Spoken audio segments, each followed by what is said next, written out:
Hamas और Israel के बीच cease fire की कोशिशें अब तेज हो चुकी हैं।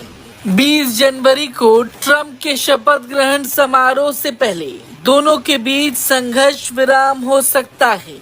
इसके लिए इजराइल के प्रधानमंत्री बेंजामिन नेतन्याहू ने अपने खास दूत को कतर भेजा है। समझौतों की शर्तों पर बातचीत के लिए खुफिया एजेंसी मोसाद के चीफ डेविड बार्निया और शिन बेट प्रमुख रोनेन बार वहां पर पहुंच चुके हैं।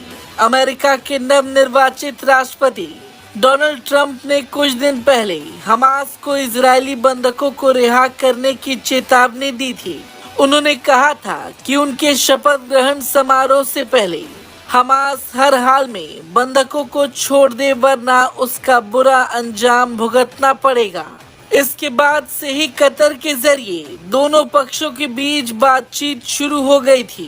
बताया जा रहा कि समझौतों की शर्तों पर आखिरी बातचीत चल रही है। बहुत जल्द गाजा में सीज फायर का ऐलान हो जाएगा। उधर हमास की कैद से इजरायली नागरिकों की रिहाई के लिए भारी विरोध प्रदर्शन का दौर जारी है।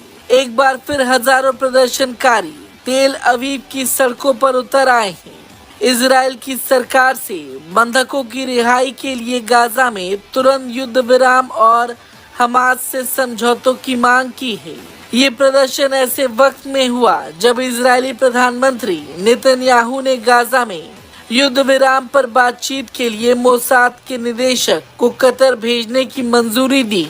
प्रधानमंत्री ऑफिस की ओर से जारी बयान में बताया गया कि इजराइल की खुफिया एजेंसी मोसाद के चीफ डेविड बार्निया दोहा गए हैं। वहां से वो सीज फायर के लिए हमास के प्रतिनिधियों से बात करेंगे। वहीं एक प्रदर्शनकारी ने कहा, इस हफ्ते अकेले गाजा में 6 सैनिक मारे गए। लगभग हर दिन और भी ज्यादा संख्या में मारे गए लोगों के नाम जारी किए जा रहे हैं। नेतन्याहू के निजी हितों के लिए और कितना खून बहाया जाएगा? हमारे बंधकों को आखिर कब छोड़ा जाएगा?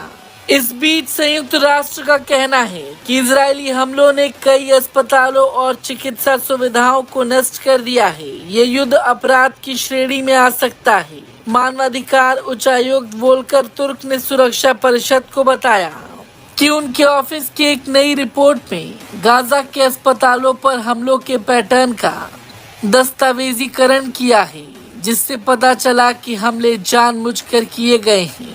इसके साथ ही संयुक्त राष्ट्र मानवाधिकार उच्चायुक्त वोल्कर तुर्क ने बताया कि गाजा में कम से कम 27 अस्पतालों और 12 अन्य चिकित्सा सुविधाओं पर 136 हमले हुए। इनकी वजह से मरीजों और अस्पतालों में शरण लिए लोगों के साथ डॉक्टर और स्वास्थ्य कर्मी भी मारे गए। आपको बता दें, पिछले साल अक्टूबर से ही इजराइल गाजा में भारी बमबारी कर रहा है। इसमें करीब 47,000 लोगों की मौत हो चुकी है।